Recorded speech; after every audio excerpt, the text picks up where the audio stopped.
तो मैं समझता हूँ ये उस वक़्त भी हमारी अवाम हम सब अपनी फ़ौज के शाना बशाना थे, और आज भी अल्हम्दुलिल्लाह हम ये अहद करते हैं कि कभी भी कोई पाकिस्तान पे ऐसा वक्त आया तो इंशाअल्लाह ताला हम अपनी फ़ौज के शाना बशाना खड़े होंगे।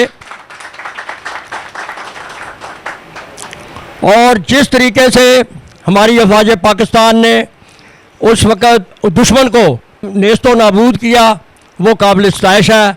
हम सब उस पर फ़ख्र करते हैं, और हमारे जो शोहदा हैं उनको भी हम खराज अकीदत पेश करते हैं, सलाम पेश करते हैं, जिन्होंने हमारे लिए कुर्बानियाँ दी।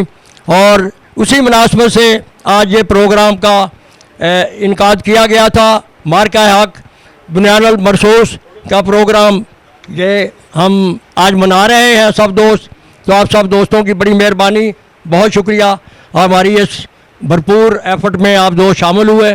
तो मैं अपने तरफ से, अपने दोस्तों की तरफ से अपनी अफवाज पाकिस्तान को तहे दिल से यकीन दिलाते हैं कि जब भी कोई ऐसा वक्त आएगा हम हर तरीके से, हर तरह से आखिरी खून के कतरे तक अपनी अफवाज के साथ लड़ेंगे और मरेंगे। पाकिस्तान जिंदाबाद, पाक फौज जिंदाबाद।